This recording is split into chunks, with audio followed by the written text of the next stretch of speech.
নমস্কার বন্ধুরা, মিতা রান্নাঘরে আজকে ডিম আলু দিয়ে একটা কোপ্তা করব। কিভাবে করব আপনারা দেখুন। এই যে আমি 3টে ডিম সেদ্ধ করে নিয়েছি, আর এই যে একটা বড় পেঁয়াজ নিয়েছি, কাঁচা লঙ্কার পেঁয়াজ, আর 2টো আলু নিয়েছি।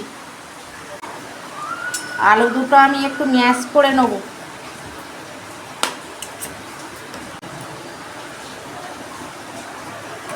বন্ধুরা, হাত দিয়ে আমি মেখে নিয়েছি আলুটা। এই যে ডিম 3টেও আমি মেখে নেবো এর সঙ্গে।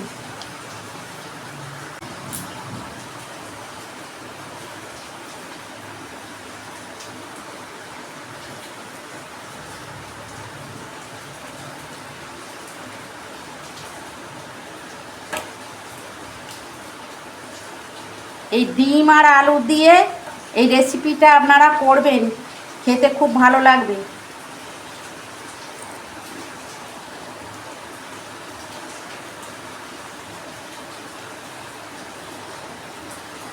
বন্ধুরা, ডিম আলুটা আমি মেখে নিয়েছি। 2 চামচ বেসন দিচ্ছি।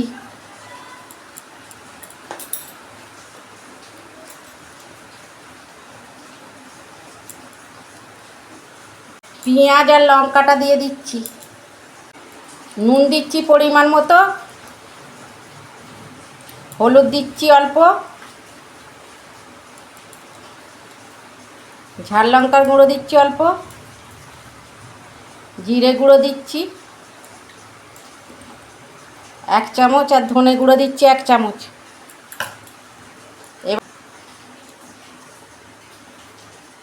আদা রসুনের পেস্ট দিচ্ছি 1 চামচ। এবার আমি ভালো করে মেখে নেব। এই যে বন্ধুরা, আমি ভেজিটেবিল চপ যেরকম করে না, সেরকম লম্বা করছি, আপনারা গোলও করতে পারেন।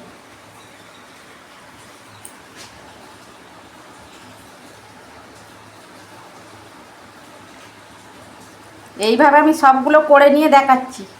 এই যে সব কোপ্তাগুলো আমি করে নিয়েছি। এই কোপ্তাটা করার জন্য আমি বেসন গুলে নিচ্ছি। আমি বেসন দিচ্ছি, আপনারা ডিম কর্নফ্লাওয়ারও দিতে পারেন। এটা ডুববে ভাজবো আমি।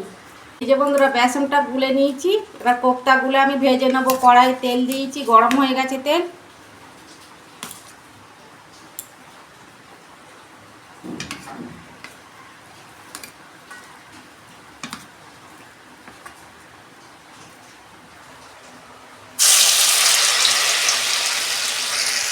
দেখুন বন্ধুরা, কোপ্তা আমার ভাজা হয়ে গেছে। এইভাবে আমি সব কোপ্তাগুলো ভেজে নেব। দেখুন বন্ধুরা, সব কোপ্তাগুলো আমি ভেজে নিয়েছি। এইগুলো আপনারা চায়ের সঙ্গেও খেতে পারেন। চায়ের সঙ্গে খেলেও গরম গরম ভালো লাগবে খেতে। বন্ধুরা, ওই কড়াতে আমি আর অল্প তেল দিয়েছি। একটা তেজপাতা, একটা শুকনো লঙ্কা, ডালচিনি, এলাচ, লবঙ্গ আর অল্প জিরে তেলের মধ্যে দিয়ে দেবো আমি।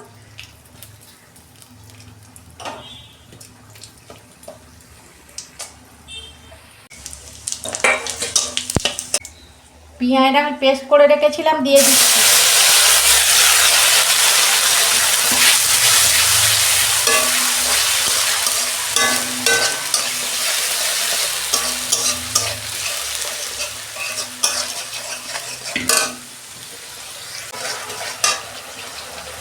পেঁয়াজটা আমার কষানো হয়ে গেছে।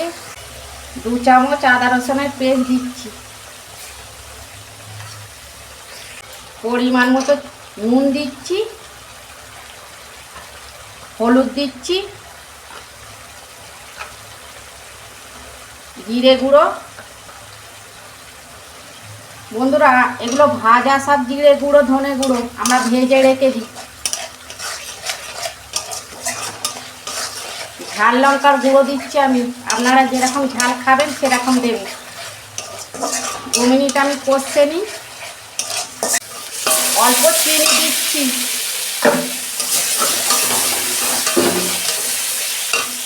বন্ধুরা, 3 চামচ মতন আমি টক দই ফেটতে দিয়ে দিচ্ছি।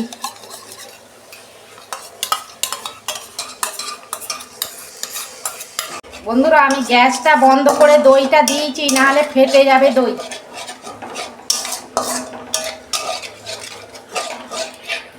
দেখুন বন্ধুরা, মশলাটা কষানো হয়ে গেছে, মশলা থেকে তেল ছেড়ে গেছে। আমি জল দিচ্ছি, বেশি জল দেবো না।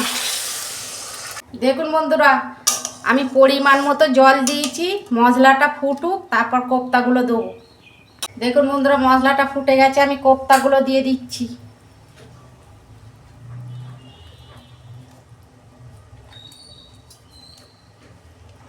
দেখুন বন্ধুরা, সব কোপ্তাগুলো আমি দিয়ে দিয়েছি। আপনারা এরকম একবার হলেও করবেন, গরম ভাতের সঙ্গে খেতে এত ভালো লাগবে না, বাচ্চারাও খেতে পছন্দ করবে। আমি বেশি কিন্তু নাড়বো না, আর 2 মিনিট হোক। দেখুন বন্ধুরা, আমি অল্প কাসুরি মেথি নিয়েছি,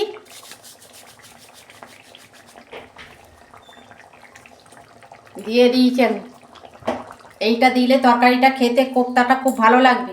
দেখুন বন্ধুরা, কত সুন্দর কালার এসেছে। দেখুন, আমি ঢেলে ফেলছি।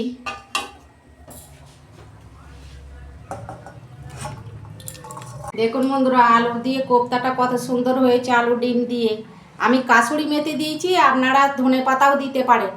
হাতের কাছে যেটা থাকবে সেটাই দেবেন, ভালো লাগবে খেতে। আর আমার রান্নাটা যদি ভালো লাগে আমার পাশে থাকবেন, লাইক কমেন্ট সাবস্ক্রাইব করবেন, আর প্রচুর প্রচুর শেয়ার করে দেবেন। এর আমি নিত্য নতুন রান্না আপনাদের পাশে তুলে ধরবো। সবাই ভালো থাকবেন, সুস্থ থাকবেন। দেখা হচ্ছে পরের ভিডিও। ধন্যবাদ।